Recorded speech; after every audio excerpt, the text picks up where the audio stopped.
By the way, I just want to say that was none of the three singing, just me. Thank God. Can you imagine? Welcome back, Mark O'Brien radio program. Grand Funk Railroad is here now. I just slipped in and had a little conversation with Don, because his drums are in the other room because of the sound.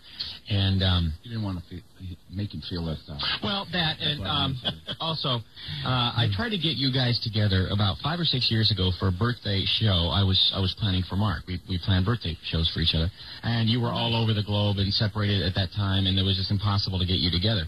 I wanted to give him, it's a dream day for the other guy when we put these things together, and I wanted to give him a present that he would never forget. I just walked in and I talked to Don, and Don said, "Oh my God, yes, I'd be happy to," and hopefully you guys feel the same way. If my partner, who was a drummer, could go play drums on one of your songs, you guys pick it. Let him just... He's in there shaking his head. Will you play trombone on the scene? No, I won't. You know what? I wouldn't even pretend to get in there, Don, and try to keep up with one of you guys. Just one song. You'll never forget this. I'm telling you, you're very kind. Thank you all for thinking of it. We only have an hour. Well, and we'll make how about a 1 minute of something, and then they could do it, and then you. He did this for me for Yes. I got to play drums with Yes, which was You're a drummer too? Yeah, we're both the same. Oh my God! Tell you what, we'll see how it flows. I don't believe I'm talking to you at all. I'm talking to the boys over here. If he could, maybe later on, maybe to end the show or something, but it would just be a great get. Yeah. All right. Couple of things. First and foremost, we got to thank Dave Weiderman from the Guitar Center. Were it not for the Guitar Center and Dave, they brought in literally everything the guys are playing today. The guitars, because their stuff is already at the Greek Theater. The drums, the guitars, amps, everything, microphones, all of it from the Guitar Center. So, Dave, thank you very much. You made that possible today. Now, if you want to see the guys, tonight you're doing the Jay Leno show. Tonight show. That's tomorrow night? Friday.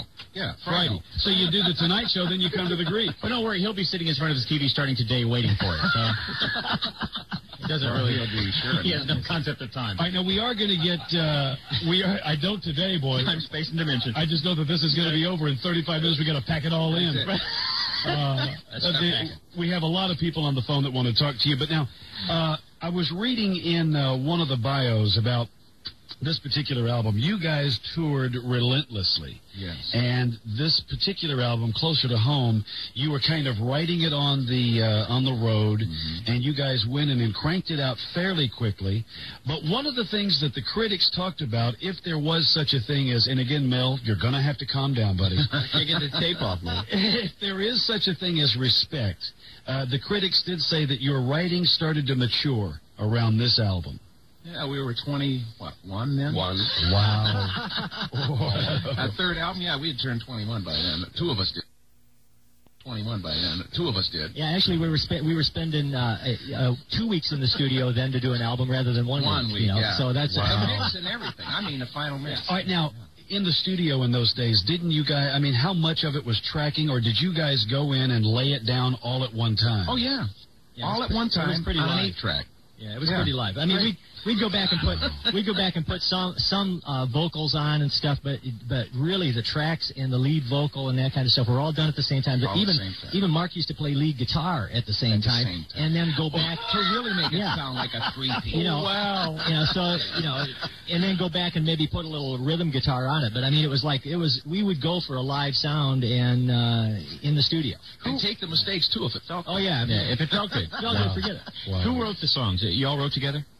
Yeah, I wrote most of the songs. Those are early tunes where, they were just inspirations. So you're writing the songs, and you bring them to the other two guys, most of the songs? Actually, we'd start with a jam. They say, you got words for that tune? I'd say, no. They'd go to McDonald's. By the time they got back, the song would be done. we used to do it. We used to be under a deadline, you know, and they'd say, yeah, well, you guys got to have these songs ready. You got to go into the studio next week, you know. So we'd be in this, we were in the Flint Musicians Union Hall is where we'd rehearse all this stuff.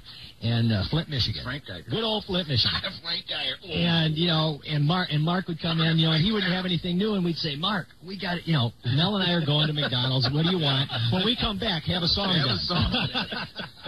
So now, they're really pressed. And the guys are going to do Aimless Lady in a second, but on that same album, Nothing Is the Same. Have you guys worked that up for tomorrow night? Are you going to be doing that one? Nothing Is the Same? No. Nope. Because I'm going to tell you something, Don. Your drumming on Nothing Is the Same was one of the funkiest. Isn't that the one that starts on?